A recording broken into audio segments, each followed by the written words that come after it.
Hey everyone, Michael O'Brien here with some more advice for magicians. Now, a few people have asked, what are some clever and creative ways you can encourage your spectators to tip you at the end of your performance when you're doing restaurant work, for example? Now, in this particular video, I'm going to specifically talk about ways to get more tips while working in professional type settings like restaurant work, or maybe working behind a bar. This is not going to be a video about performing street magic or busking. I'll save that for another video. But in this video, I'm going to touch on a few things that I have heard or seen other magicians do that they say is very successful. And then I will also, of course, chime in with my own thoughts on working for tips when you're working in a restaurant. So one of the ways that you can encourage your patrons to tip you is simply to straight up ask them for a tip. Let them know, thank you so much. I hope you enjoyed this show. Just so you know, I am, working for donations. If you have anything that you could spare, that would be excellent. Let them know straight up, that you are working for tips. And if they have anything to give you, that they're more than welcome to donate it. This way you're not weaseling around it or tap dancing around, trying to ask for tips. You're just coming straight out and asking them. Another way is by dropping subtle hints. Maybe you might borrow a $20 bill and do some magic with their money and say, don't worry, I'll make sure to give it back when I'm done with it. Unless, of course, you want to donate it to me at the end. This is kind of more of a roundabout way of telling them that you're working for tips and trying to plant that seed in their mind to tip you without specifically coming out and asking for tips. Another way is simply to perform magic using money, whether it's doing bill changes with your own money or maybe borrowing a spectator's bill. Like if you're working behind a bar, for example, one of the most powerful pieces that you can do is the bill to lemon. This is almost always going to guarantee you that they let you keep the bill at the end for two reasons. Number one, because the magic is very strong. And number two, because most of the time they just don't want their bill back with lemon juice all over it. They don't want to get their wallet messy and get everything else in their wallet all sticky. So doing magic with borrowed bills is another great way to get some extra tips. Now, I've seen a couple of little off-the-wall kind of ideas, particularly by David Stone. He comes up with a couple of these crazy little ideas that will encourage people to tip you by making kind of a game out of it. For example, maybe those little boxes that are like impossible to open. You can ask a spectator at the table to take a $5 bill out of their wallet and place it inside the box. Place the box down on the table and then tell them, I'm going to go walk over to a couple other tables. I'm going to perform some magic and I'm going to come back. By the time I come back, if you are able to take the $5 bill out of the box, I will double it and I will give you $5 myself. If not, then I get to keep the money that's inside the box. So there's a couple of fun different ways that you can kind of play games with the audience to try to see if you can, or maybe play bar bets, like with the 3 glasses or something like that. Fun games to kind of encourage them to give you the money that they have.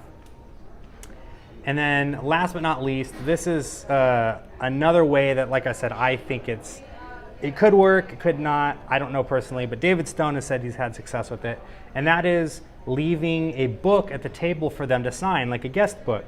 When they sign this guest book, they're going to go through, they're going to look for a blank page, and you're going to have bills already inside the guest book.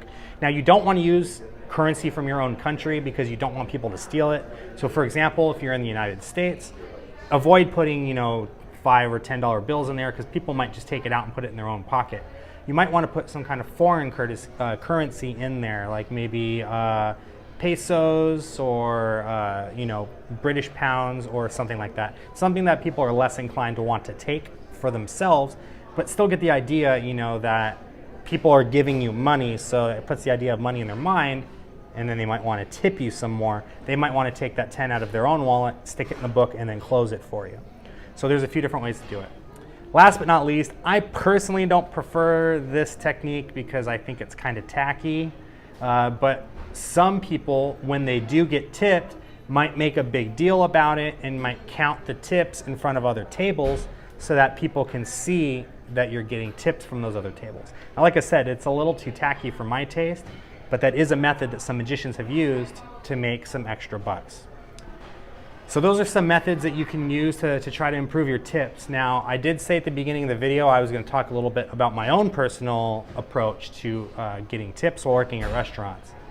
For me personally, I actually do not ask for tips. I don't solicit for tips in any way.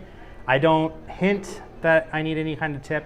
I actually take an opposite approach. If someone tries to tip me, I usually turn it down the first time.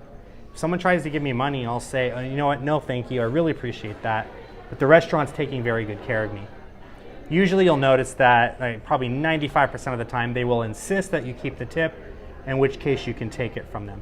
So if I'm taking an opposite approach and I'm saying, I don't want you to tip me, please, I'm being paid by the restaurant, why is it that people are still willing to give me their money? And the reason for that is very simple. People tip based on emotion.